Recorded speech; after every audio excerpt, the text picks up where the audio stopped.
All right, everybody. Well, thank you for joining us for this interview presentation. I hope we are working right now to get our special guest online. He's having some connectivity issues, but I think he's with us at this point. Keith, are you there? Happening. I mean, he's in a great mood. All smiles. All smiles. Can you hear us, Keith? Have you landed on the moon? Yeah. Apollo 11, come in. I think he's having some connectivity problems. But anyway, we have two special guests. Tom, introduce yourself. I know you are a comics artist, and I believe you've drawn for Marvel and... I've drawn for pretty much every publisher at this point. Right. My name's Tom Feister. Primarily comics artist. Spent the last few years working in animation and licensing art. I worked on, I'm probably best known for work on G.I. Joe. Worked on a series for a while called Ex Machina, which at some point is going to be a feature film featuring Oscar Isaac in the lead role. Oh, wow.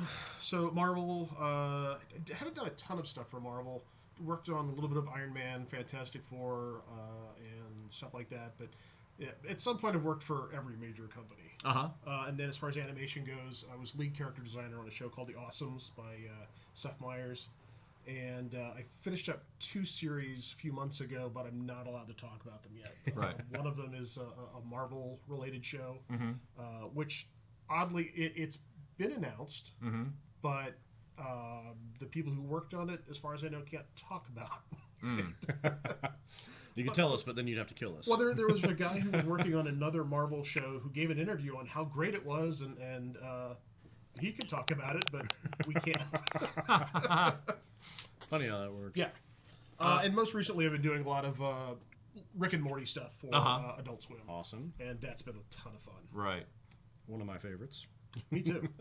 It's probably the first thing I've worked on that my son actually got excited about. Right. Keith, are you there? Can you hear us? This is ground control to Major Keith. This is what happens sometimes. I mean, connectivity and the internet being what it is. But I know it's a little staccato on his end, so... He looks great, though. He does look great. I mean, he really does from our vantage point. He's looking great. I have a feeling that there must be an internet problem on his end. So what about you guys out there in the chat? How are you doing? Sound off. Tell us how you're liking Iconicon so far. Because we are enjoying it. I have to say, I've never been to the house before, and I am absolutely overwhelmed by the toys. Oh. I mean, I have to paint a picture. I was just telling them I haven't been out of my house in over a year now, and so to come from a complete lockdown to this, my brain is melting, and I'm going to do my best to stay engaged and talk with you. But there will be periods of time where I'm going to drift off and be playing with about 80% of this in my head. It's just a beautiful collection. Oh, thank you. And just the envy is. Can you die of envy? Is that a thing? Well, what I've tried to explain to people a lot of the time is that this collection started because I never got rid of my childhood stuff. Now, I wasn't this spoiled. I didn't have all this stuff, but it became easier to then jump into the other lines because I was a Star Wars vintage devotee before it was even vintage. There was nothing to compare it to. I was just trying to get the rest of it. Yeah. And then the next thing I knew, it was like, well, I only need 2 more of these to have this. I only need this part back to get this complete. And, then I only need 4 of those.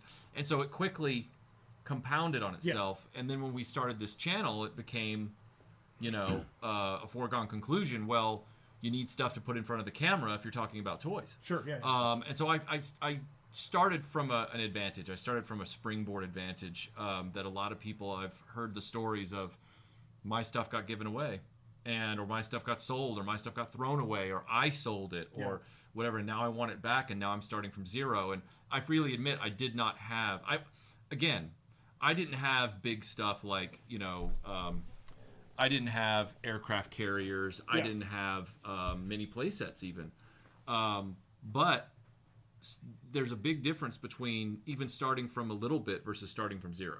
Sure. And I think that's what snowballed this whole thing. Yeah. But you, from what it sounds like, you've also been a lifelong collector in many ways. I have. I started off. I was an only child, and I was a latchkey kid. So toys and comics, especially. Comics were. I got bitten by the collector gene when I was 7, 8 years old, and every day my two best friends and I was pretty dumb. Right. I didn't realize that comics only came out one day a month. Right. So we would ride our bikes to Mr. Food every day, thinking there might be new comics that day. And eventually I put that together that it was a once a month thing. But, comics became an obsession. And of course, everyone in my friend group, we all were obsessed with Star Wars. And until G.I. Joe came along, and then that became the obsession. Right. So, and I'm a little bit older than you, so I saw Star Wars in the theater when I was 4, and it was one of those life-altering things. And I had the benefit of having divorced parents, so I got to see it with Dad, then go see it with Mom, then go see it with Dad again, and then go see it with Mom's family. And so, Star Wars. I literally have report cards from school where teachers were expressing concern because I was spending so much time talking about Star Wars. There was one of the problems was I was using too much paper drawing pictures of Star Wars characters, and my mom was called in because there was a problem with how much paper I was using. But then you became an artist, so it all evened out in the end. Yes. It could have just gone badly at some point, but luckily I was able to pull it out. Right. We're getting a message that the audio's quiet. Is that? Yeah, we're getting 2 people saying the audio is low, so I just want to make sure that that's good. Wonder how we've run into this issue today. Okay, so. Should I lean in a little closer? Or just pull the mic towards you a little closer. I can do that. Yeah. All right. So when you were collecting, you were part of the vintage Star Wars generation as well, I assume. Yeah. So then what happened with your stuff? Like did you find yourself without it at some point? Were you bereft? So when I went to college, I took some stuff with me. I had a handful of figures, and I had a handful of my 12-inch figures. But most of the rest of it went into a storage locker with my mom back in Pennsylvania. One night somebody came along with a hammer and just started knocking locks off of storage facilities. So all my G.I. Joes, all my Transformers, all my Star Wars, all my Megos, all gone. Oh. So, and I luckily I had this small group of things that I really loved. What really kind of started me collecting again, though, was when I was in college and the Batman animated series came out. And those figures were just so fantastic. Yep. But I didn't really get into it, in any kind of hardcore way. I've really only kind of exploded my toy collection in the last few years. Right. I picked up I was with a friend, and we were at Joe Lanta, and because I worked on G.I. Joe, I go to Joe Lanta every year. And a friend of mine pulled the Han Solo blaster out of a tub. And I made a noise. Okay. Can we hear you, Keith? Yeah, I can hear you guys great. There's Hey, the man. buddy, how you doing? The man of the hour. Wait, is he here? Is he still there? Yeah, he's going to be Good. Okay, he's gonna be audio only. Okay. Okay, great. So we have Keith with us, and he's gonna What be hour is he's it? gonna I don't be even know. No. he's gonna be audio only. So let's just make sure that we can hear that speaker over there, and we'll be good to go. So Tom, Hello? I believe you are kicking off this interview with our special guest Keith Coogan. Hey, Keith, how you doing? All right. Long time no see, buddy. How you been? Good, man. How you doing, Tom? I'm good. I think maybe should we start off with hello? I was gonna kind of ask you to recap how we met and came to be buddies. Well, we did. We met at a con in what city was it? Like Knoxville.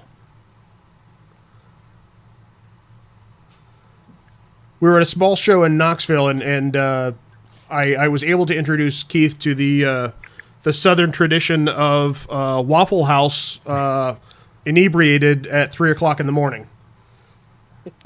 That's always fun. with the Bird Brothers.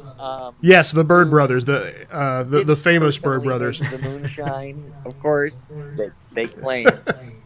Yes, they this convention we were at, they handed out these jelly jars of moonshine. A patio with moonshine and Anthony Michael Hall, and then turned into a night at Waffle House. Oh, I don't know. I have to correct you on this. I wish it was as fancy as a patio. We were in a parking lot. I don't think the hotel even had a patio. But yes, we're standing in a parking lot, passing around bottles of homemade moonshine with Anthony Michael Hall and Martin Kove from The Karate Kid. There's a slight delay. There's a delay. Okay. That's why. Okay. That's quite a crew. I'd like to party with that crew. Yeah, Martin. That was fun. We'd had a good first day of the con and just decided to go relax in the front of the hotel because there was this kind of pseudo patio area right outside of where the hot tub and the pool, like an indoor hot tub and pool were. Yes, and, yes. Yeah, Marty Cove was being scandalous in the hot tub. It was really entertaining for everybody involved. And we were just having a riot out there, and we all picked up and went to Waffle House. That's what's fun about doing these small shows is that, a guy, I grew up watching your films and stuff like that, and cut to, decades later, I get to actually hang out with you, which at a lot of the larger shows, that doesn't really happen. They tend to keep the artists separated from the film and television people. And it's kind of a bummer. I really enjoy getting to hang out with people who are, fellow creatives, even though they're in a different medium than what I work. They keep the artists separate from the entertainers. Is this an active barrier? Is it a passive barrier?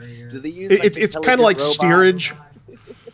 Well, I heard a story when I was working in the film industry years ago. This is about 19 years ago now, where they joked, but I started to believe it wasn't a joke, where producers would drive out in the middle of the night into the desert across the California border into Nevada, meet somebody in the middle of the desert who would hand them a script. They'd hand them a suitcase of money, and then they'd drive back with the script. And that was how they talked about a producer's relationship to their writers. So I can imagine, Tom, that is the same way with artists and actors at a convention.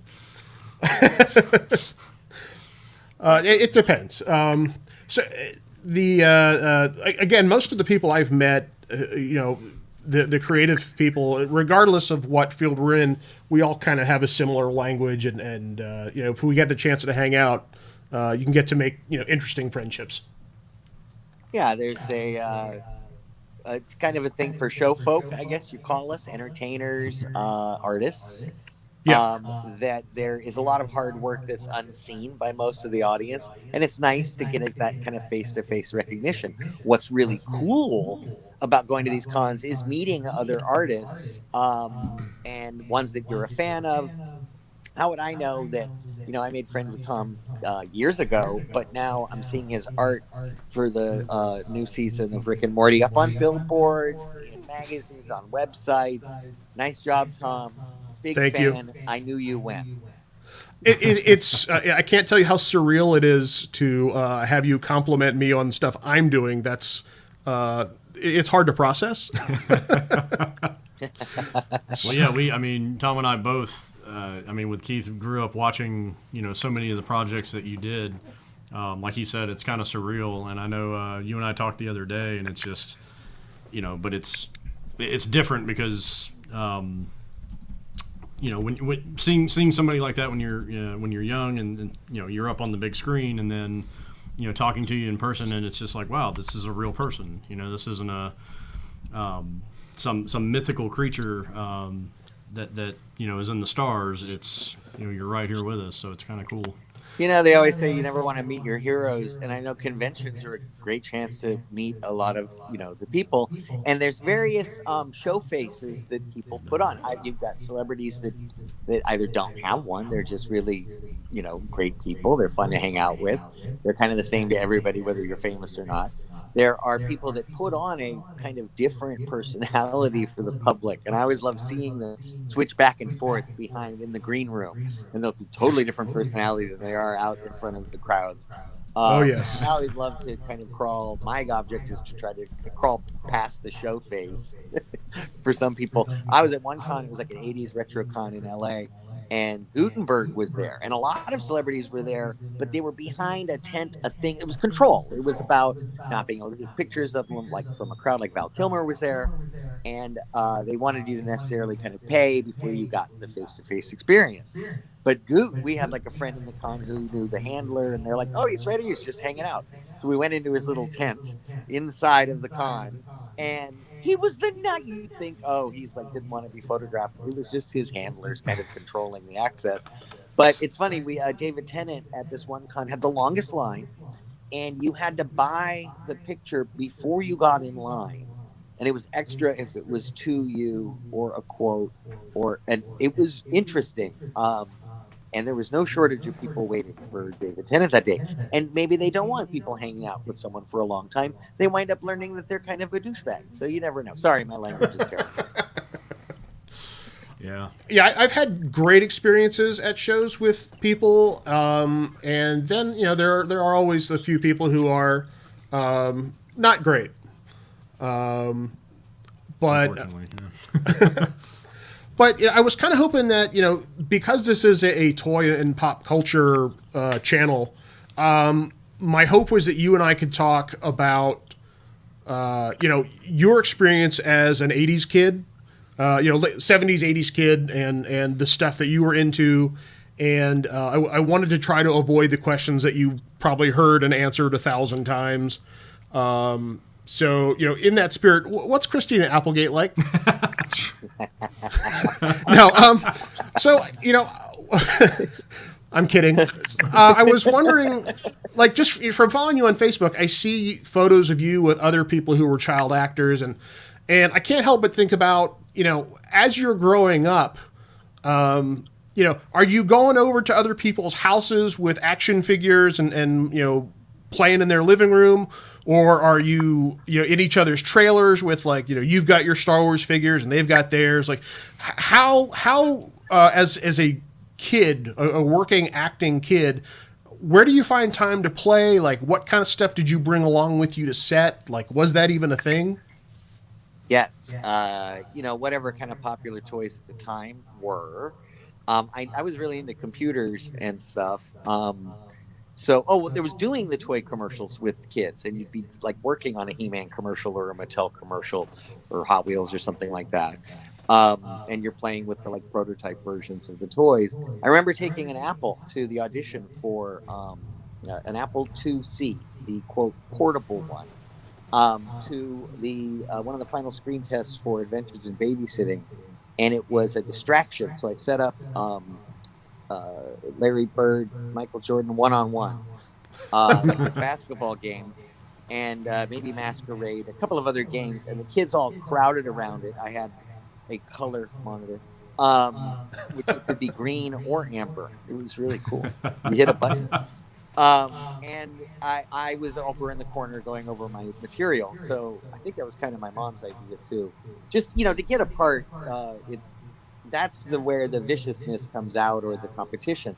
Once someone gets something, you tend to support them and go see it, review it nice and suggest people to go see their stuff. Because it's there were hundreds and hundreds of adult actors, but they were just dozens and dozens of kid actors. So we had a smaller community. We watched out for each other.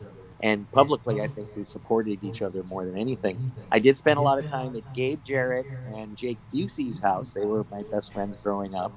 Yeah. Playing Legos and, Dukes of Hazzard and A-Team. On the set, you don't have that much time. There is supposed to, for minors, there's this thing called the Coogan Act. I don't know. I read about it somewhere. Anyway, there's this thing on set that they get an hour of recreation. And that is actually an hour out of time where you can't film. It's not school. It's not lunch. It's an hour in the day because it could be stressful. You just did a scene that was crying, and they're like, he needs a break. So that's where a video game, apparently on the set of Don't Tell Mom the Babysitter's Dead, in quote schoolroom, they just had a bunch of video games and toys and crap set up in there. I was really missing out. Schoolroom. So what kind of, when you did have downtime, what kind of toys were in your room? Like what was your mom stepping on and screaming at you about? Oh, I had a lot of books. I had a lot of build your own. So Erector set, this building construction set, it was really cool. And Legos. Yeah. I'd say I needed want a toy, and my mom would say, build it. The computers came around, and she indulged me. I was working a lot. Kind of, and as a reward, I got an Atari. Nice. Early, maybe 79. It was $100 at Adres here in LA. It's like a Crazy Larry kind of a situation. So those, and the games were like $30 a pop in 1970s money, when gas, was hitting $1 a gallon. Oh my God. So the economics of video games were, I rented Atari games for a while. I remember renting River Raid and just being like, well, this is a must purchase.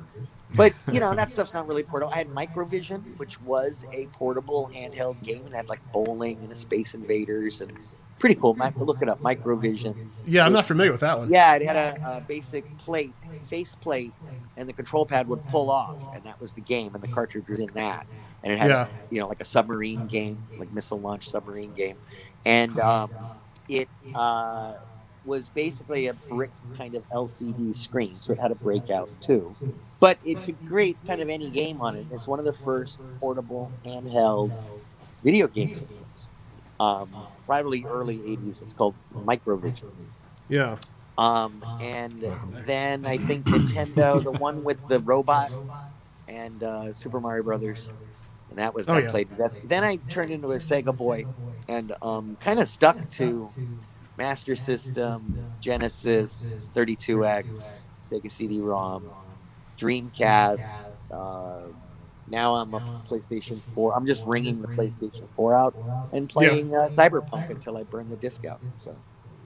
So did you buy into the whole Sega does what Nintendo don't? Like, was that kind of what was it about Sega that attracted you more as a gamer versus Nintendo? Blast processing. Absolutely, man. That blast processing. There were shots of Panzer Dragoon and shots of I think there's a 3D Sonic, a few things that very well edited, more adult. And by this time I was an adult. I was 18, 19 years old, and wasn't going to put down those childish things. And Sega was marketing to adults. I was playing Doom at home on the 32X and just cranking up the bass for that shotgun sound. I was like obsessed with the first-person experience at home, Duke Nukem, all that kind of stuff. I fell for the marketing. I kind of get a hold of an Xbox and I'm like, I am like, I'm very ingrained in playing on just Sega and PlayStation platforms. It's funny. I loved video games. I had an Atari, and I had a television for a while. I don't know if you remember that one. But I am terrible at video games, and it delights my son to no end to troll me while I try to play games. A few years ago, I got the Star Wars. It's the what's it called? You just run around shooting. Oh, Battlefront. Battlefront. Mm-hmm. And I was so excited to get Battlefront. I couldn't wait. And I played it for about an hour and was terrible at it. And my son said, "It must be so upsetting for you to be so bad at something you were so excited about for so long." So I kicked him out of the house. Don't worry, until you could there's a point in that Battlefront where you could be Kylo for like 4 minutes, and that was pretty fun, ripping around and double lightsabering everybody. But Oh, it's a fun game. I mean, I'm terrible at it, but I love to play it. You mentioned Doom earlier. One of my first animation jobs. The entire studio at 6:00 when we were done. Almost every screen in the studio was Doom. And what was fun was, playing in a room with, in a facility where every now and then you would hear somebody loudly shout an expletive when they'd been killed. So it was virtual, but it was also not virtual. You're talking, probably 30 guys, in this animation studio doing the same. We did the same thing with Call of Duty as well. Mm-hmm. Now you're. I got into the mods and CS, even Firearms mod, which was a World War II mod for Counter-Strike, Team Fortress Classic. I made levels in Anvil. Really? For Half-Life. Loved it. I loved the whole. It demystified it. Like when the tool for Anvil came out, and you could make maps for Half-Life and Counter-Strike. That was just so groundbreaking, and the communities did that. And then there's a great video online about the whole history of Valve and Half-Life, and there was a couple of mods to Half-Life that were part of being bought out by a studio and another studio buying them out. And it's kind of fascinating how the intellectual property for all that. But I followed it back from Wolfenstein to Quake and Duke Nukem and Doom to the incredible games we have now. I've skipped the last couple of Modern Warfares, but I'm ready to crawl back into those. Now, I noticed behind you, when we were trying to get connected, that you have a beautiful home arcade. And I was wondering how you prioritized what titles you were going to invest in first for that arcade. What prompted, or inspired those cabinets over others? So it started with our Barrel arcade, which is a 1 in 60, and that includes pretty much everything you want, with like Donkey Kong and Galaga and Pac-Man, Miss Pac-Man, all the alternate versions of the packs, and Dig Dug, etc. And then these arcade one-ups are great. These are countertop arcade one-ups, and they don't fit on those risers. They're not the ones you see at Walmart. You actually get them on like Home Shopping Network or QVC. I think 2 are available on QVC and 1 available on Home Shopping Network. And my wife loves Miss Pac-Man. We got Miss Pac-Man art up and everywhere. And the Pac-Man has Galaga on it. I'm a Galaga nut. And the Asteroids is beautiful, just recreating both Asteroids and Tempest. So a few key titles. Each of those arcade one-ups have 8 titles. Probably 2 or 3 are really, really good. And then the 1 in 60's got like weird stuff like Xevious and Zaxxon. A lot of good B-sides for arcade fanatics. I spent a lot of time in arcades. A lot of these games owe me money. Yeah, I feel you there. I think I could have bought a car on what I blew on Dragon's Lair. I think I should be in therapy over my Dragon's Lair experiences. Yep. The game was such a I lost a disappointment. girlfriend over Joust, but that's a long story. Hey, Keith, we've got a super chat from RF Biker Scout. He says, is Keith a big sci-fi fan? Can he talk about his involvement with Bradbury's All Summer in a Day from 1982? Yes, and that's, really I was into sci-fi through reading Ray Bradbury. I had already read The Silver Locust or, The Martian Chronicles and Dandelion Wine. And when I got the chance to do All Summer in a Day, it was a very serious undertaking. There was no comedy, and I like to do a lot of comedy, and I noticed I was the heavy, and I really didn't know how to handle that. I just kind of had fun with it. I'm really a snot, and this was one of those PBS things that played in schools. They would actually play this in your school, and it was on TV on like PBS. And I know it just tortured kids, because those that weren't familiar with the story were absolutely tortured and horrified, and then those that were also horrified just by seeing it on screen. And I know people have updated it and done newer versions with cooler cameras. We shot it on 16 millimeter, but we used the bunkers down in kind of near Marineland and San Pedro. There's these old World War II bunkers, and so those bunkers are still there now. And they had tons of graffiti on them. They kind of cleaned up areas of it. And it rained. We had these rainbird sprinklers. It rained on us for, it's a couple of weeks to shoot it. And it's an interesting memory because kind of like Fox and the Hound for me, people remember it, but they also have really painful memories of watching it. But it was great because in sci-fi you take the setting as a presumption. You go, yeah, we live on Venus or whatever. There you go. You always live on Venus. That's normal. And we all know from Gene Roddenberry that sci-fi is the easiest way to get political commentary down people's throats without them tasting the bitter pill. Mm-hmm. So you can really dress anything in a sci-fi convention, and most people go, "Oh, I see what you're doing there."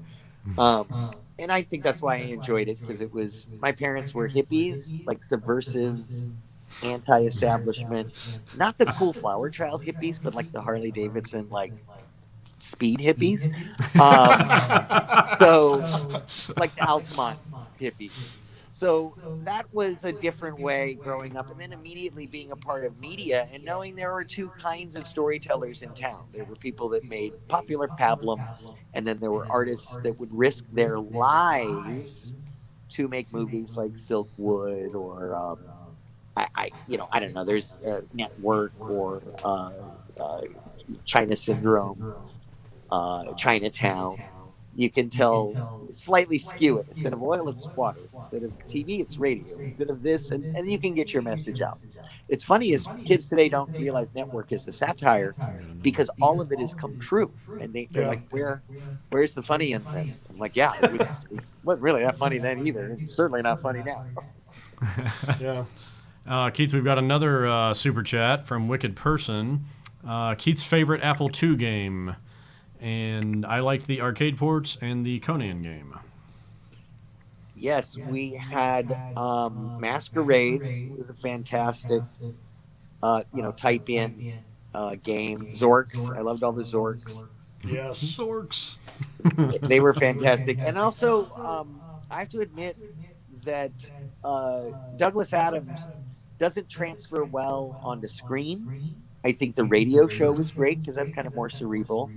But Hitchhiker's Guide to the Galaxy, his Infocom games were fantastic.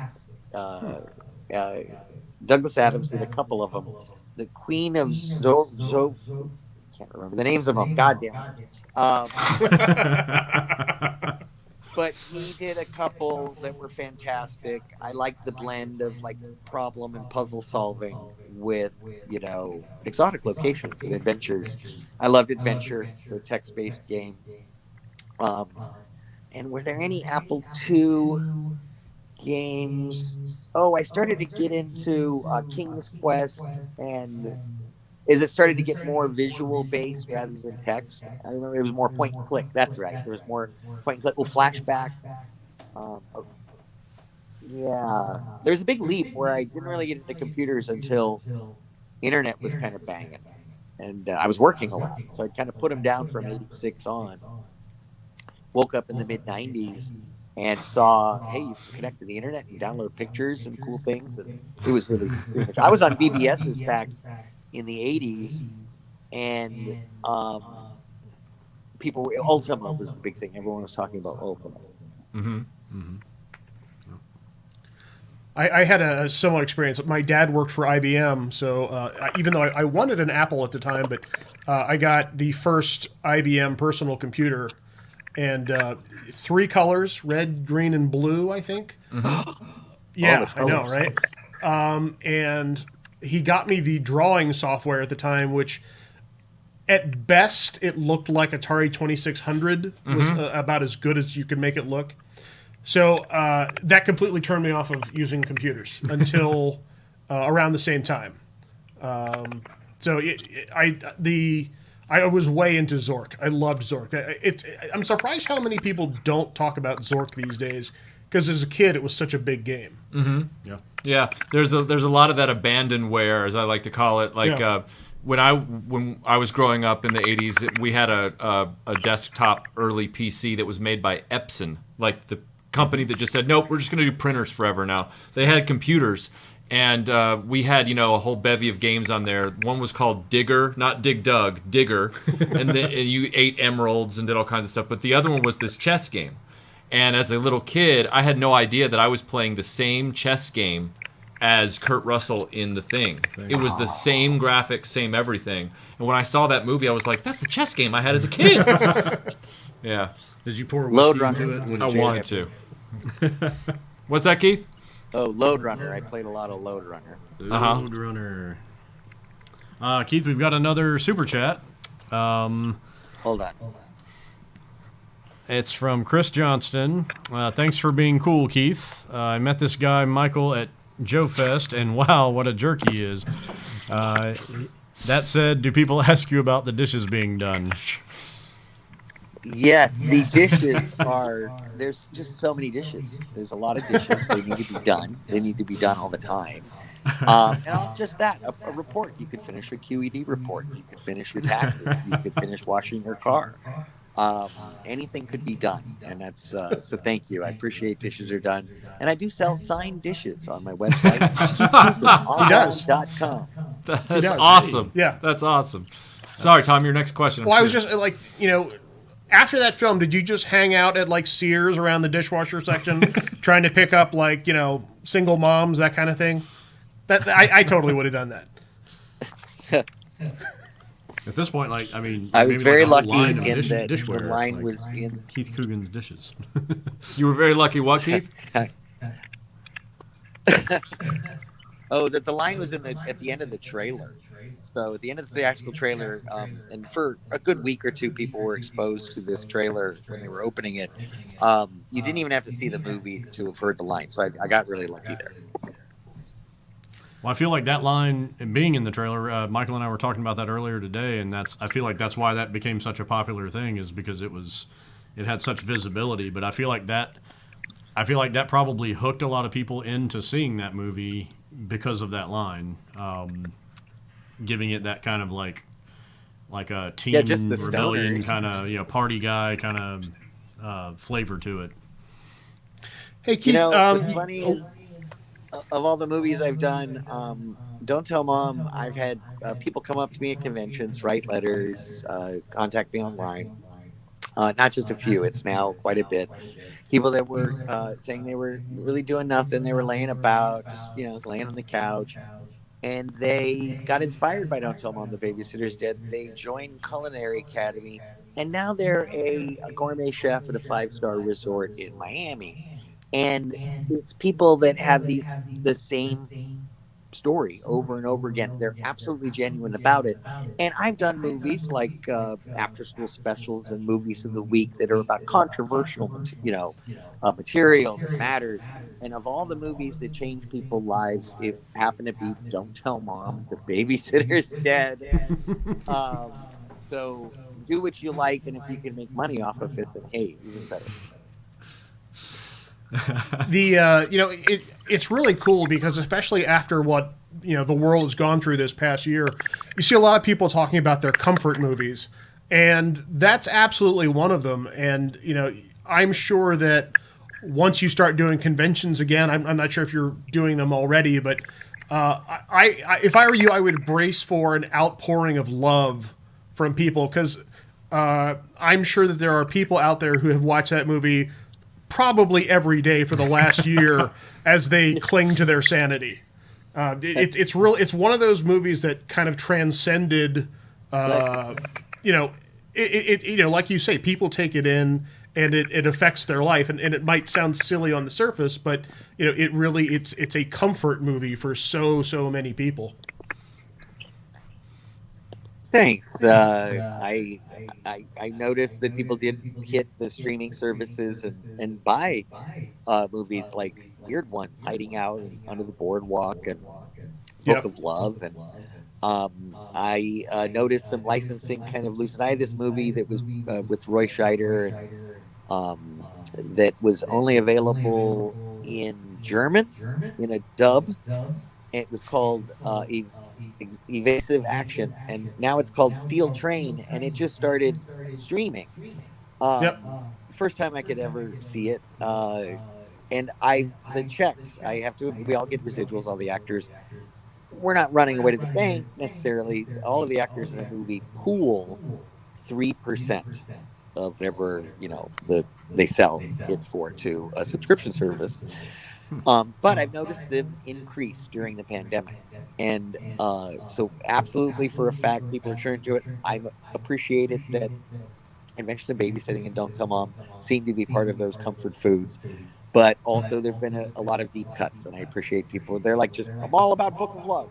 Cool. And Toy Soldiers has gotten a lot of good love. That's my personal favorite. Love that movie. Yeah, I was about to mention that I'm a Luddite in many ways when it comes to media and games. I prefer having physical copies. That was actually the next question I wanted to ask you, Keith, but because you have a definite media and sci-fi background and gaming background. So, but my first part of that was just to mention that I only own 2 movies on streaming because there was no other way to get them in high definition.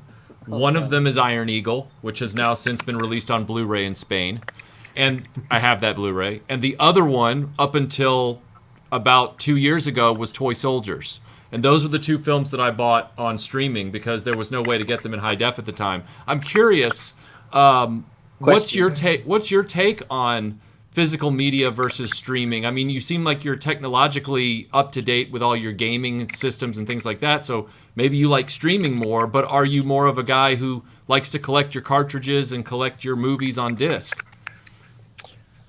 No, when you tend to move onto a platform, you kind of abandon that stuff. I think that, me and my wife do hold on to a lot of DVDs. I did make the leap and start to do Blu-rays when I could, only if it had the Blu-ray and DVD combo, which was nice.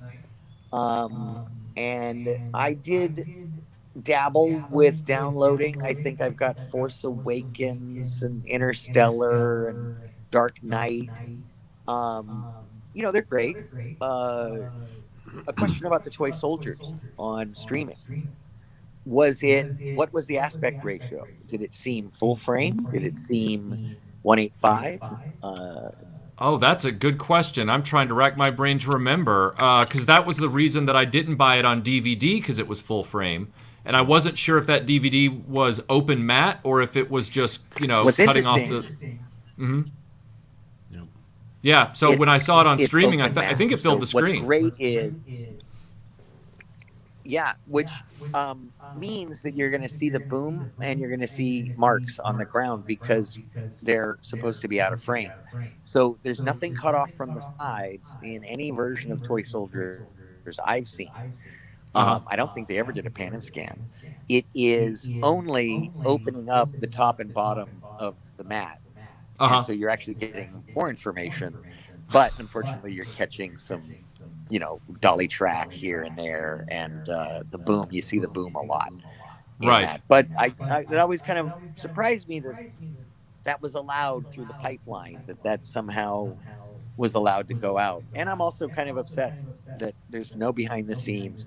You could talk to Lou Gossett, Andrew Devoff, Sean, Will. Come on, let's get this thing going. Let's do a commentary, because it really is 100% late 80s action, because I know it was 1991 release, but it has that genuine R rating action. There's good violence, there's good headshot, there's good stuff.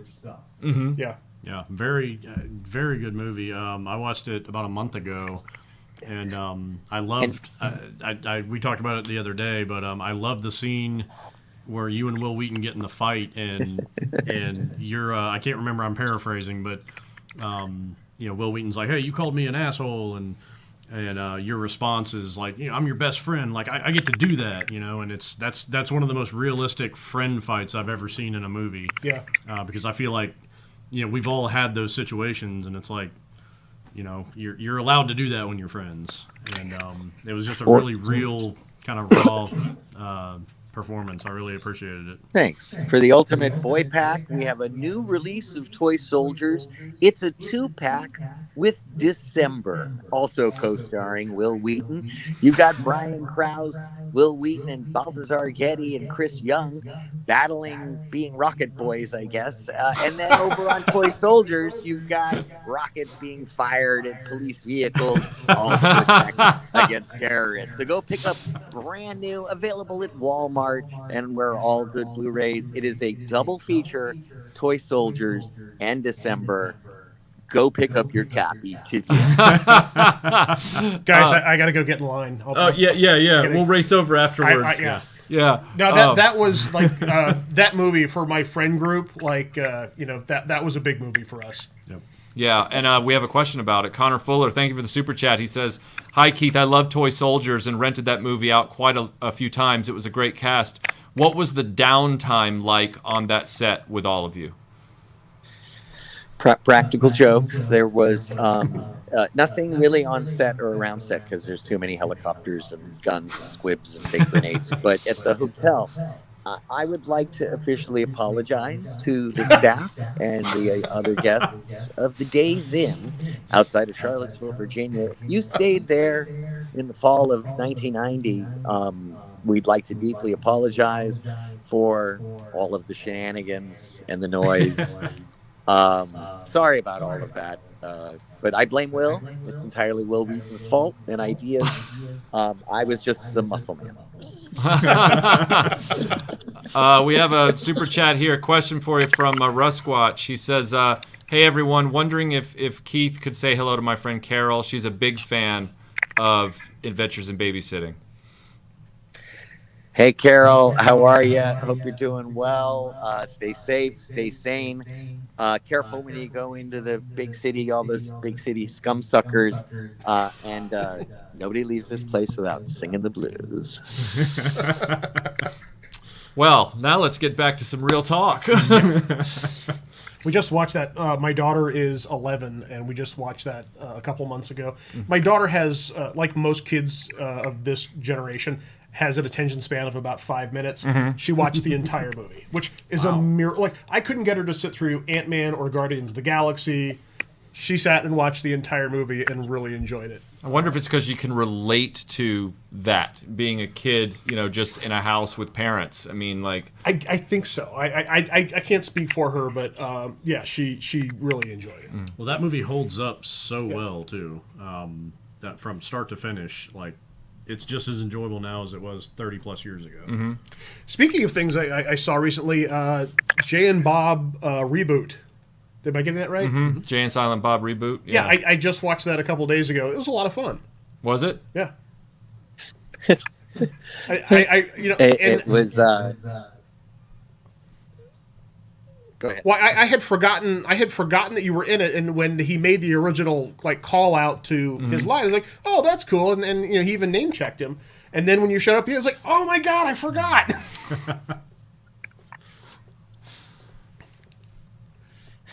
I was unaware because you don't get the whole script; you just get your pages for the day. Uh-huh. Often written that morning or the night before by Kevin. Here's your lines. So I had already shot my bit and hung out for lunch. Not officially. I was about to leave because you can't really do lunch on a set. Every head is counted for. So I was already wrapped. But the playback guy invited, "Hey, do you want to come and join us for lunch?" So like a vampire, if you're invited, you can enter. So we're sitting down. There's Brian O'Halloran, and we're all chatting and having fun. And the guy goes, "It was great, especially considering how they set it up." And I go, "What do you mean they set it up?" He goes, "Oh, when we shot the, Brody's Stash, they totally talked about the movie name checked." And I go, "You're kidding me! I had no idea." So it was a lot of love from Kevin for Don't Tell Mom. I really love it. His fan base and my fan base, especially the Don't Tell Mom, the Babysitter's Dead fans, so they overlap, isn't that? I wonder what it is that they have in common. Yeah. I can't make this connection. Cooking? Waffles? I don't know. Yeah. Can't figure it out. But I appreciate the love, and being a part of US Universe is an honor. And then to have Thor at the very end, to have Thor say "dishes are done, man," which wraps it back around to Adventures in Babysitting, and I just love it. So Yeah, that was genius. Keith, what do you think about the industry's obsession right now with nostalgic properties and reboots and things like that and reimaginings? Because they're mining the era of film in which you came of age and got your start, and even with someone like Kevin Smith who is a true enthusiast for that material and is calling back to it with love and affection. But the studios themselves are really just kind of turning inward a lot and saying, well, we'll reboot Spider-Man for the 5th time, or we'll go back and try and remake this from the 80s. What's your take on that as both a film consumer and a performer? Well, there is another consideration other than just nostalgia. I think nostalgia is the barometer that they're using to decide which properties to re-up their intellectual property rights on. Writers Guild West has a clause that a studio must exercise an intellectual property. If they do not exercise it within 35 years, then it reverts back to the original writer. So, Adventures in Babysitting was done, and it was done in time. It was redone for a Disney Channel original movie. You're seeing a swath of 80s and now early 90s films being remade. It is because that clock is ticking. And if they don't redo it, then those rights revert back to the original creator. Now, if the producer wrote the script, hey, they're great. They hold on to the rights and they're good to go. Spider-Man's a different story because of the Sony deal and Columbia and Marvel and all that. But in this case, it is, and they are rebooting Don't Tell Them the Babysitter's Dead with a black cast. And I've heard Toy Soldiers was also in. It will be Queen Latifah was the last person I heard connected. I think they'll go all girls school this time. Hopefully, it's our girls. Wow, that'd be a nice connection. Yeah, that'd be cool. That'd be cool. So yeah, look it up. There's a 35-year clause on re-upping the intellectual property, and now we're running into this. Is why Ghostbusters was redone. This is why a lot of the film properties are being redone. It's just so they can kind of hold it, and especially if it's got nostalgia has a currency. And we just want to know the right ones to mine and leave. There's ones that you leave in the mine. Are we re-upping It's a Living? No? We're not going to redo the one with the maids in the hotel? No? We're letting that one go? All right, we're going to let that one go, guys. We're letting that one go. You know what I mean? They have to make these decisions. And they have to speed it through production so it gets done in time before the clause comes up. So you're going to see a lot. Because Touchstone, they've got some business to take care of right now. Yeah. You're going back 35 years, you're talking 86. This was the wheelhouse of Touchstone. Yep. So expect, a new Risky Business. I mean, a new Outrageous Fortune, a new Stakeout. Those kinds of movies should be re-upped now, too. Right. Yeah. Oh, yes. What do you? If I'm not mistaken, and I'm racking my brain to make sure that this is correct, but I believe you are the first person I've ever talked to that Drew Struzan painted in a poster. And I was wondering what you think of, marketing then for films versus marketing now for movies. I know the internet has really changed a lot of that, but just in general, the marketing strategies and things like that. I know I'm getting a little, down in the weeds with the Hollywood business stuff, but I am very curious about that part of the industry, and I'm wondering, as somebody who's still out there, working and making projects and still performing and stuff like that, how do you see the changes and what are the pros and cons of Hollywood marketing now versus then? The economics of where the eyeballs at back then, it was very expensive to get television advertising to play your trailer.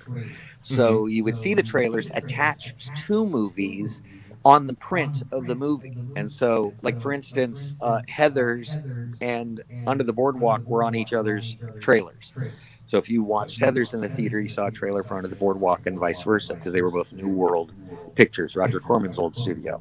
Adventures in Babysitting and Can't Buy Me Love were locked and on each other's prints. So the first reel of each movie had trailers for the other movie.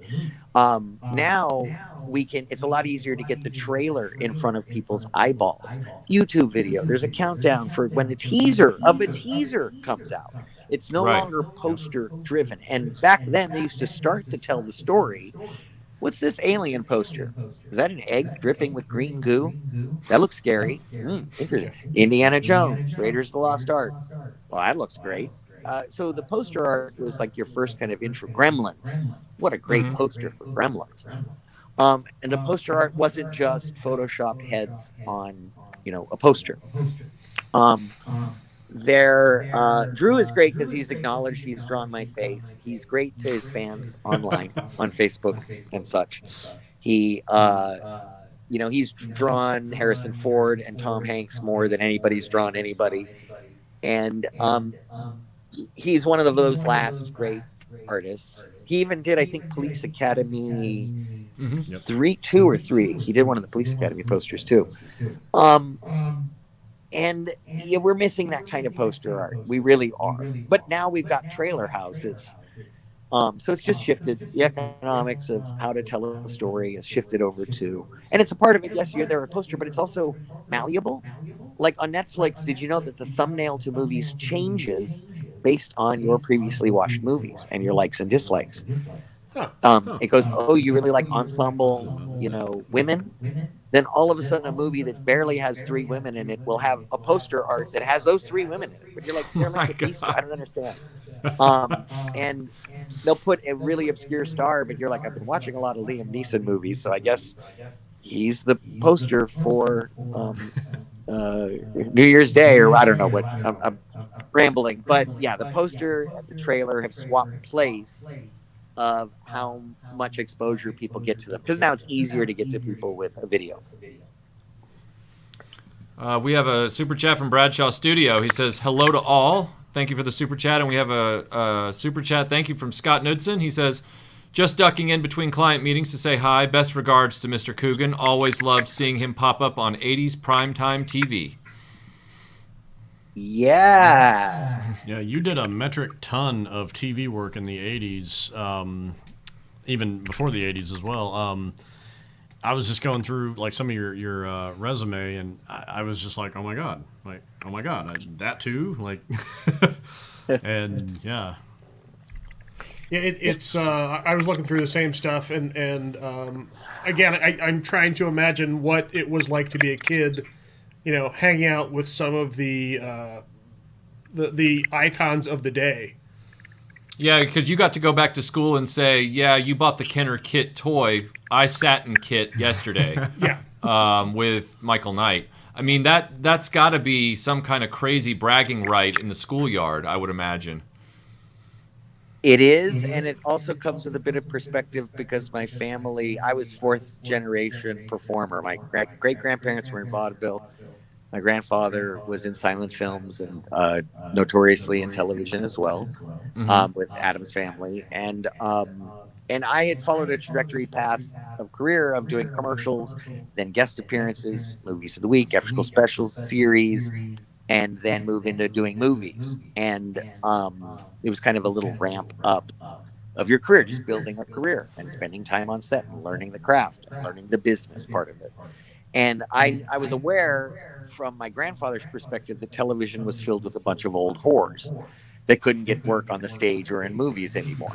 And I thought that was interesting. But I'm like, but there's new stars on television. He goes, those are new whores. And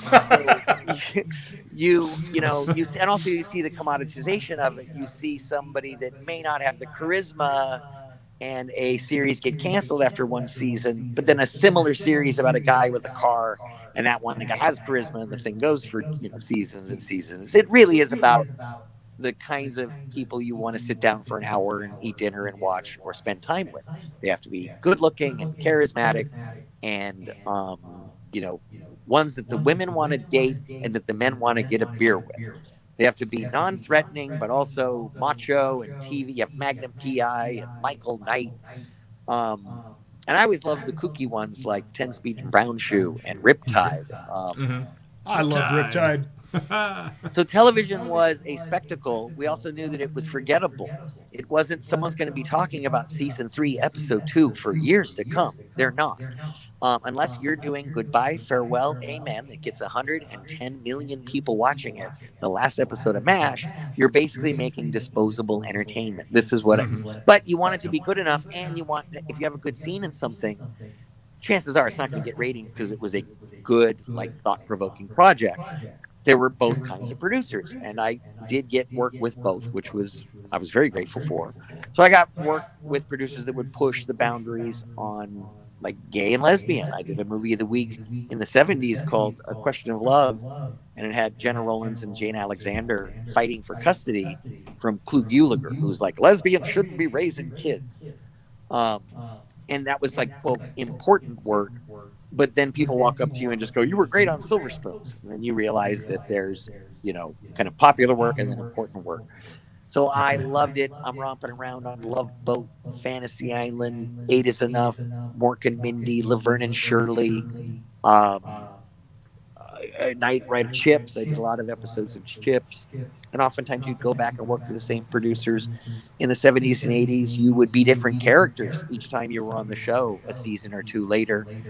And it was the work you had to keep doing. And now keep in mind, I was auditioning for films as young as I was on TV, with films like The Shining and E.T. and Goonies and Gremlins and The Burbs. Corey Feldman got a lot of my work. River Phoenix, I went up for Mosquito Coast, and I think I went up for Dogfight even. So there's parts that you get, there's parts you don't get.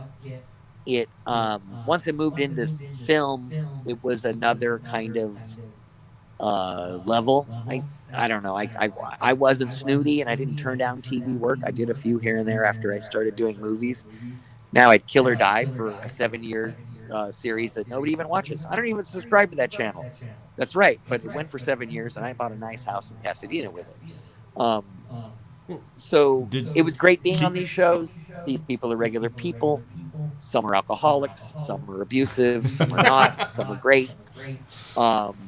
There's always better stories being told on the set about another shoot that happened in the 60s or something. And so I'm not a really good story listener or a good storyteller. I'm always like, yeah, I did a Viewmaster Viewer with Jane Fonda's dad, Henry Fonda. Yeah. And my wife will be like, "Is that the story?" I'm like, "Yeah, that's the whole story." Keith, did you prefer doing movies over television, or was it all just it was the work the work?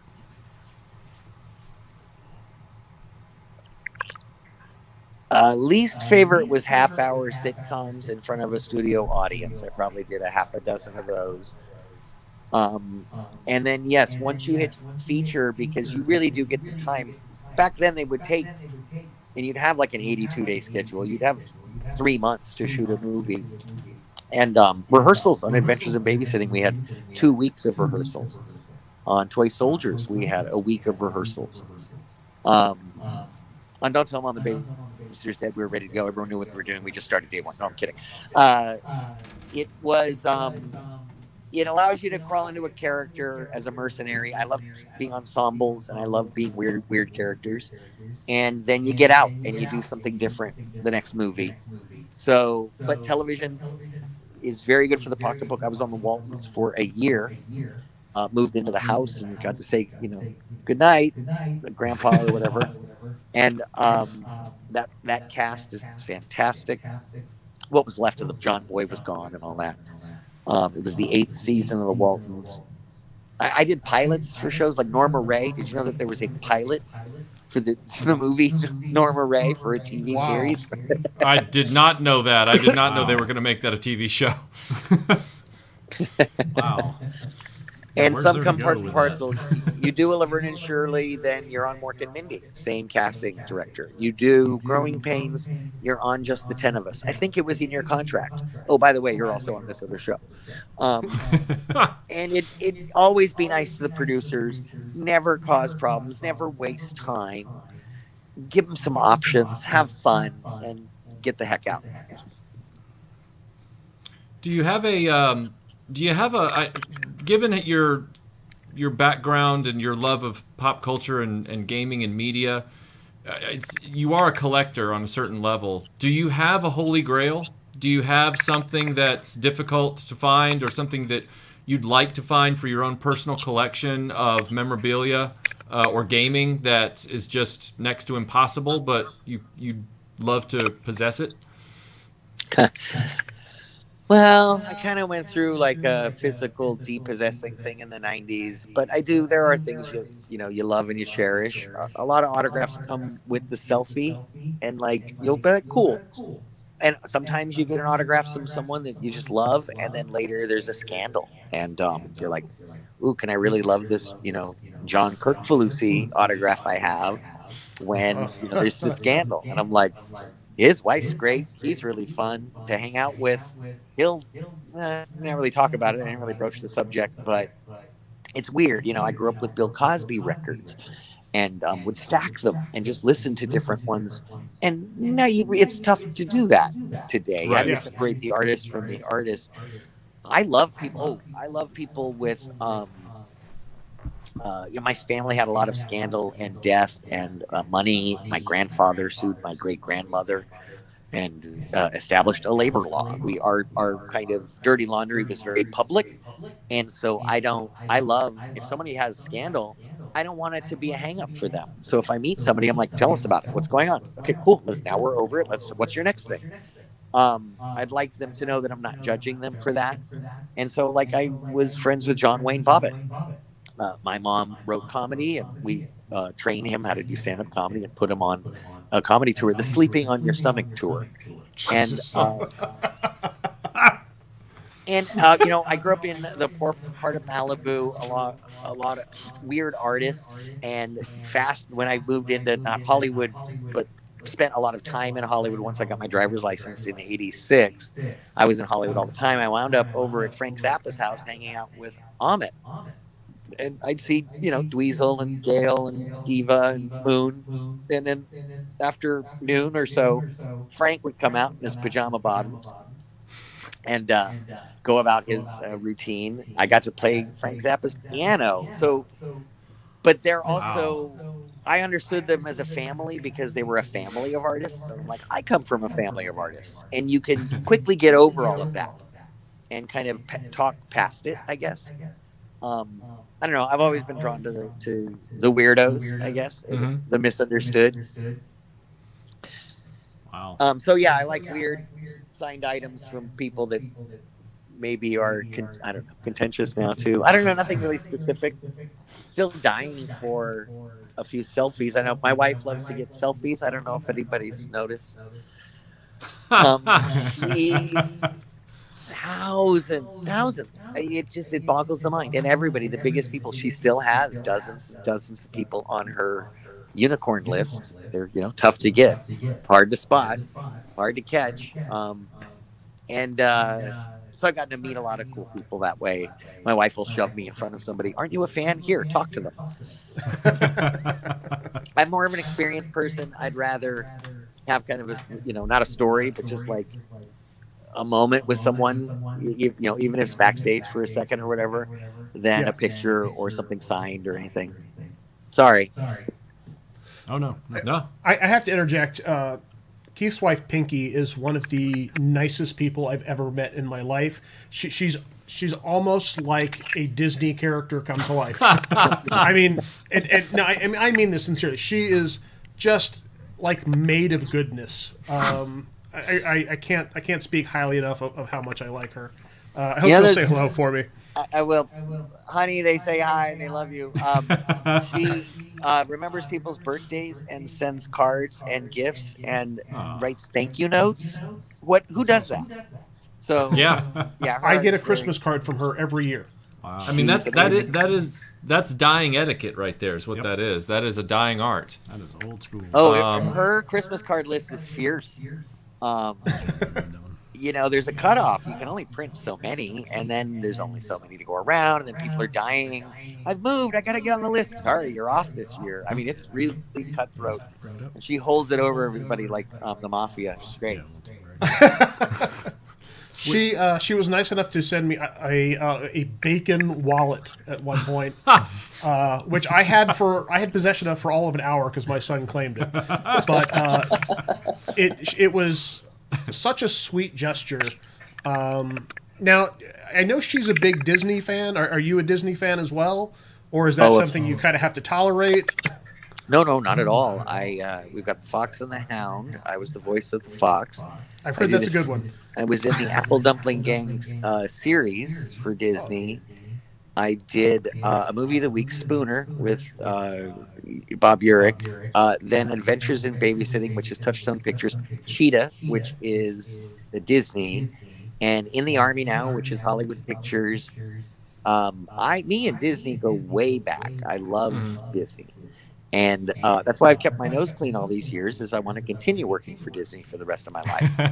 I love Disneyland. I remember when it was, e-tickets and tickets. And I remember when there was an Eeyore parking lot. I remember when you used to be able to drive up to the front of Disneyland and drop off your teenager, and then I'll just pick you up later.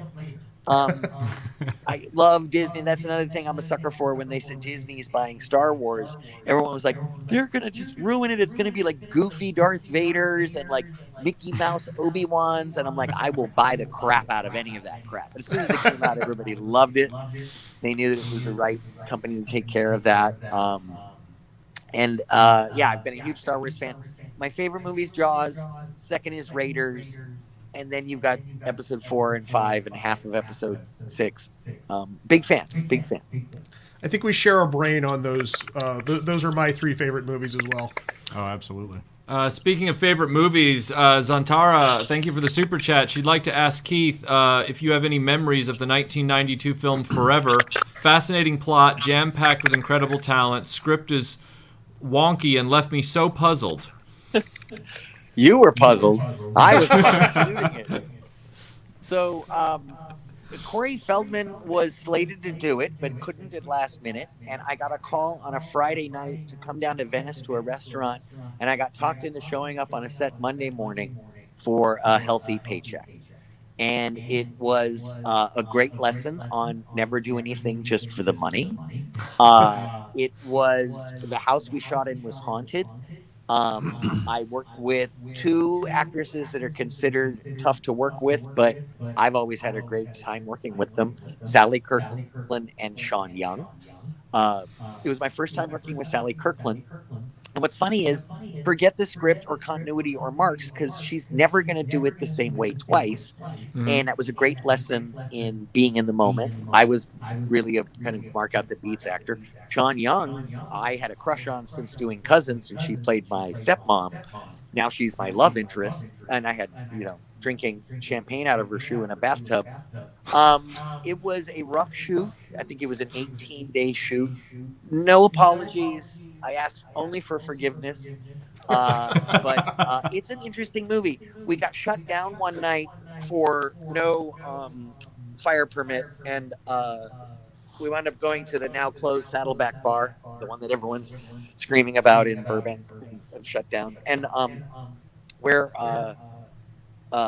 what do we shoot tomorrow? And we wound up going to the Van Nuys Airport, and me and Sean Young wrote a scene because we had banned the director that day. He technically couldn't know that we were working, and we're like, we need to get like 7.5 pages covered today. Let's write a scene. So it was interesting. They promised all these great special effects. They just wound up sticking me against a wall and shooting utility footage of me looking in every direction, and then would just use that anytime you needed a reaction. And I think me and the stunt coordinator shot the end fight in 3.5 hours. Wow. Running and gunning with a handheld camera. It was. I saw the producer throw coffee in the director's face, brand new hot coffee. It was the first time I'd ever seen that. And the director kept looking up Dutson School of Trucking, because he said that if the film didn't do well, he was going to become a truck driver. And he'd already had several helicopter crashes. He used to do aerial photography, and he had burns over his face and body, and pins and rods in him. And eventually, he did perish, I think, in a helicopter crash or a truck crash. I'm not sure. It was tough, but it was released on video, and then Cinemax would play it, Skinamax at like dark 100 in the morning, and I don't think you could stream it. God knows nobody would buy a license for it. But I met some great people and got to work with one of the Sarandon brothers. I think, not Chris Sarandon, but the brother. Anyway, it was and also Diane Ladd. Yeah, Diane Ladd was in it, and Steve Railsback. And I saw Diane Ladd at a convention at the Hollywood show, and I walked right up to her table. I'm like, Diane, hey, how you doing? It's Keith Coogan. And she goes, she's in Showface. She goes, buy my book. I go, Diane, it's Keith Coogan. We did a movie together, Forever, A Ghost of Love. She goes, chapter 2, they say I'm like Truman Capote. And I'm like, Diane, it's Keith Coogan. You got a paycheck because I did a movie with you. And she never dropped her Showface. It was very funny. Anyway, yeah, that was Forever. Was she just trolling you? Do you think she was just trolling? No, she honestly didn't remember who I was. Oh, okay. That's all right. Well, it's kind of amazing that some people are able to just shut off. Right. Like, and I understand, you're at a convention and you have to talk to a lot of people, and maybe you're just tired, or maybe you're a little hungover, or maybe you're just shy. But I've seen people walk from a table where they're bubbly and warm and engaging, and walk back to like a VIP area, and it is like they have flipped a switch. Their personality is now in the off position, and a wall has completely come up. Wow. Yep. That's, I mean, I guess everybody has to do what they need to do to survive a day. Yeah. Would you believe that a lot of, this wasn't my case, but a lot of actors said that they got into acting, into performing arts, because of crippling social anxiety, shyness, stutters, etc. Yeah. And they're like, I would think a character, hiding behind a character gives them an opportunity to express things that they don't feel comfortable on their own. Yeah, they can show vulnerability in front of a camera. That's one of the key traits, I think, to an actor, is being able to show vulnerability. And maybe they have a lot of that in them, and it could be tough for them. I'm a social beast. I'm a damn Capricorn. I'm like, give me a room. I will turn on in a second. And you run out, your battery runs out, but your battery runs out after being on the floor 8 hours a day after a 3-day con. On Sunday at the airport, you can be kind of cranky. And I just want to get home. But you could still be nice. Yeah. Keith, we want to make sure that we have some final questions to ask you. But before we do, we have a final super chat question here from someone. Wolfie, thank you for the super chat. He says, loved your work on Don't Tell Mom. Any memories fun memories working with Christina Applegate? Kenny was about the only person not hitting on her. Poor thing. I love that, we addressed feminism in the film. It's not this known for being a progressive feminist tract, but believe it or not, Don't Tell Mom the Babysitters Dead was included in a 4-film feminism in film retrospective, including Working Girl, Norma Ray, and I don't remember what movie. And Don't Tell Mom the Babysitter's Dead. And I thought it was hysterical. But she does take on absolute feminism in the workforce, sexual harassment, prejudice, the glass ceiling. Thankfully, she works for a great woman boss who shows that you don't have to give up your femininity to be boss of a company, boss lady. And is it her becoming mom, her growing up, her becoming her own woman? That part was very well developed. So yes and no. I also think it's really fun escapist thing, but also for kids that go, really? Oh, work is maybe tougher than I thought. You have to drive an hour with no air conditioning in a Volvo, and then put up with Gus. Oh, I get it. And wear uncomfortable clothes. But then we see that MTV becomes a hit, And then in the late 90s, all of the big studios around town were hiring former MTV executives to get youth perspective because they wanted to shift their programming to young adult programming. So Don't Tell Mom called it because General Peril West praised Rose Lindsay for hiring a teenager for market perspective. Yeah, that was a pretty progressive movie, especially like you said with the boss being. She wasn't like the Devil's Wears Prada. She wasn't like a shrew. She was just very Rose. Thank you, Melinda. I'll get right on that, Rose. She was very she was friendly and she was strong. She wasn't a cliche, and I always remembered that about that movie is that it was very progressive when it came to dealing with her and Swell, I guess. Right. They called her. We're gonna fit in one more super chat here that just came in hot off the press, and then we're gonna, I guess. Yeah, if there's anything after this question, Keith, if there's anything that you'd like to plug or to promote that you're working on or anything like that, feel free. We'd love to hear about it. Yeah, so here's the final question from Scott Hughes. Thank you for the super chat. He says, there's a picture of Keith on his wedding day in a DeLorean. Is that his personal car? Also, was Fantasy Island a memorable experience? No, and yes, not our personal car. But what's funny is it was one of my wife's coworkers who says, I have a DeLorean because we were getting married on October 26th. And for fans of Back to the Future, that's the day that Einstein first traveled in time and the day that Marty went, back in time. And so I call it my own personal Back to the Future day. It also happens to be Jackie Coogan's birthday. And I married my wife on my grandfather's birthday because I said, well, I'll never forget my anniversary. And he goes, hey, I have a Back to the Future car with a flux capacitor and the LEDs, the whole deal, Mr. Fusion, ready to go. And he goes, do you want it? And we're like, why? We can't rent. And he goes, no, just do you want it as your getaway car? And we're like, heck yeah. It got into a wreck or body damage or something. And he's like, I'm sorry, it's in the shop, but you can have the other one, which is just a stock DeLorean. So we did do our escape in a DeLorean on what I call Back to the Future Day. I know other people argue and say it's the 29th. I don't know why. I don't know, another day. But the funny thing is the parking brake is on the left of the driver's seat. Yep. And so I had trouble getting it out of there because I couldn't find the parking brake. Found it after I got up to third gear. I'm like, oh, that's the parking brake. Thank you to loaning of the car. But yeah, not our car. And the other was Fantasy Island. Yeah. So I did 2 Fantasy Islands. One with Bob Denver, where he played Eagle Man, and because his son was just buried into the Eagle Man comics. And they built an Eagle Man cave. They built the Eagle Man suit. They stuck Bob Denver on wires. They even mocked up comic books for me and Tattoo to read. That was a great episode. Larry Storch was also on that from F Troop. Wow. And Mr. Howell from Gilligan's Island was also on it. So it was kind of them all just having an old home week.